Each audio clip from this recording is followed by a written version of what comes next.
Hello students, once again welcome in this amazing series of Sanskaram video lecture. Dear students, let's continue our chapter number 8, class 6 geography.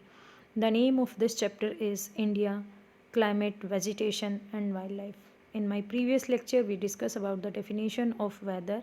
Weather is a day-to-day condition and the different seasons of India. The main seasons of India is winter, summer, rainy and autumn. In this video lecture, we discuss about the natural vegetation. Natural vegetations, we see a variety of plant life in our surrounding. हम अपने आसपास अलग अलग तरीके के बहुत सारे plants देखते हैं. How nice it is to play in a field with green grasses. कितने अच्छे लगते हैं, हमें कितना अच्छा लगता है जब ग्रीन ग्रास में हम लोग खेलते हैं. There are also small plants called bushes. छोटे छोटे प्लांट जिनको हम बुश या शर्ब कहते हैं, लाइक कैक्टस, फ्लावरिंग प्लांट्स, वो भी यहाँ पर शामिल होते हैं. Besides there are many tall trees some with many branches. इसके साथ साथ लंबे लंबे ट्रीज जिन पे बहुत सारी ब्रांचेज और पत्तियाँ होती हैं, जैसे नीम, मैंगो और some which stand with few leaves. और कुछ ऐसे भी हैं जो बहुत कम पत्तियों के साथ खड़े होते हैं, such as palm. The grasses, shrub and trees which grow on their own without interference or help from human beings. Actually में my dear student, if अगर हम देखें नेचुरल वेजिटेशन की डेफिनेशन, तो डेफिनेशन जो होगी हमारी नेचुरल वेजिटेशंस वो होगी कि natural vegetations grow without the human interference. मनुष्य के बिना इंटरफेरेंस के अपने आप से जो उग जाए उसको हम नेचुरल वेजिटेशन में शामिल करेंगे. Do you wonder how these differ from each other. आपको बहुत अचंभा होगा ये चीज़ देखकर कि ये किस तरीके से एक दूसरे से अलग है. Do you wonder how these differ from each other. Different type of natural vegetations are dependent on different climatic condition. Different type of natural vegetation, अलग अलग तरीके की जो प्राकृतिक वनस्पति होती है वो निर्भर करती है, डिपेंडेंट होती है on different climatic condition.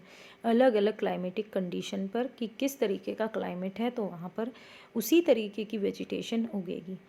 Among which the amount of rainfall is very important. इसके साथ साथ जो अमाउंट ऑफ रेनफॉल है वो भी महत्वपूर्ण है. Due to varied climatic conditions India has a wide range of natural vegetation. क्योंकि भारत में अलग अलग तरह की मौसम की जो स्थितियाँ पाई जाती है, जिसकी वजह से हमारे यहाँ पर भिन्न भिन्न प्रकार की वनस्पति पाई जाती है. यहाँ पर साइड में एवरग्रीन फॉरेस्ट की पिक्चर दी गई है. एक्चुअली में जो एवरग्रीन फॉरेस्ट है वो बहुत डेंस फॉरेस्ट होते हैं, बहुत घने जंगल होते हैं जिनमें ट्रीज़ की हाइट जो है 60 मीटर हाइट तक पहुँचते हैं. उसके बाद हम अगर different layers of natural vegetation की डिस्कस करें तो there are 3 main layers. First is the shrub layer, फिर है young tree and canopy. Canopy सबसे टॉप मोस्ट वाला हिस्सा होता है. ट्री का जो बिल्कुल ऊपरी पार्ट होता है उसको हम कैनोपी कहते हैं. उसके बाद यंग ट्री जो छोटे ट्री होते हैं मीडियम हाइट के, एंड शर्ब लेयर जो ज़मीन के साथ साथ जो पेड़ पौधे उगते हैं. Why are forest necessary. Forest क्यों ज़रूरी है. Forest are very useful for us. बहुत उपयोगी हैं. They perform various function. ये अलग अलग फंक्शंस को परफॉर्म करते हैं.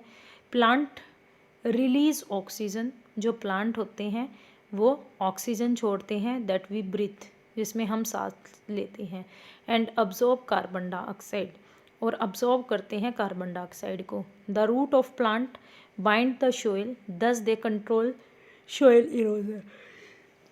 जो रूट ऑफ प्लांट है, प्लांट की जो रूट होती है, बाइंड द सोइल, वो मिट्टी को बांध के रखती है. दस दे कंट्रोल सोइल इरोजन, और इसी से जो है मिट्टी का कटाव या अपरदन जो है रुकता है, क्योंकि हमारी जो प्लांट की जड़ें हैं वो बांध कर रखती हैं मिट्टी को.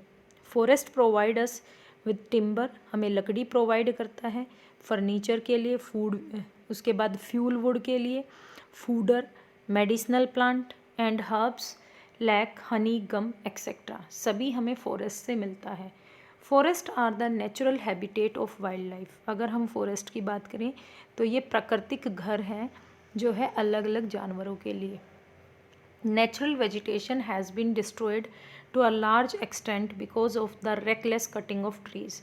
जो प्राकृतिक वेजिटेशन है हैज़ बिन डिस्ट्रॉयड, वो ख़त्म होती जा रही है टू अ लार्ज एक्सटेंट, बहुत बड़े फैलाव जो था उनका ख़त्म हो रहा है। क्यों? क्योंकि हम लगातार पेड़ पौधों को काटते जा रही हैं। We should plant more trees and protect the existing one. We should plant more trees, और ज़्यादा से ज़्यादा जो हैं मोर ट्रीज़ जो हैं उगाए जाते हैं। We should plant more tree, हमें ज़्यादा से ज़्यादा ट्री उगाने चाहिए। साथ में जो मौजूद हैं उनका हमें ध्यान रखना चाहिए, साथ में लोगों को अवेयर कराना चाहिए किसके रिगार्डिंग, जो इम्पोर्टेंस ऑफ ट्री हैं। We can have special programs like Van Mahotsav to involve more people in making our earth green. जैसे कि we can have special involve, हमें बहुत स्पेशल इन्वॉल्वमेंट इसमें रखनी चाहिए, जैसे more people in making our earth, ताकि more people in making our earth green. Van Mahotsav जैसे प्रोग्राम हमें चलाने चाहिए जिसमें ज़्यादा से ज़्यादा पेड़ लगाए जाए और हमारी अर्थ जो है ग्रीन हो।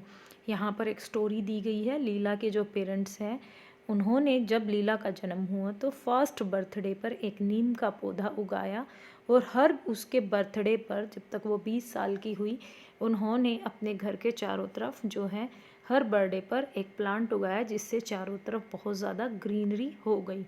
तो ये एक अच्छा तरीका है जिससे हम ग्रीनरी फैला सकते हैं। साथ में जो हम लगातार कटिंग कर रहे हैं हमारे ट्रीज़ की, उसको रोक सकते हैं, हम अवेयर हो सकते हैं। क्योंकि फॉरेस्ट से हमें जो पिक्चर में आप डिफरेंट थिंग्स देख रहे हैं वो सभी हमें फॉरेस्ट हैं वो प्रोवाइड करते हैं।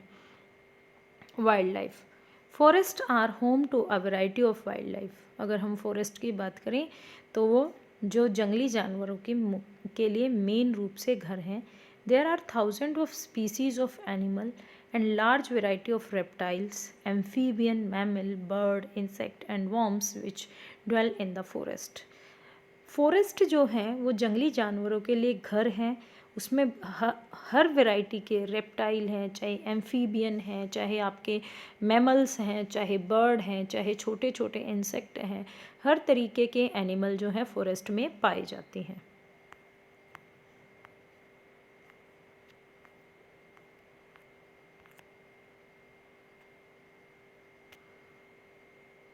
यहाँ तक आई होप आपको ये चैप्टर समझ आया होगा। Please like, share and subscribe our YouTube channel. Thank you student, thank you very much for watching this video.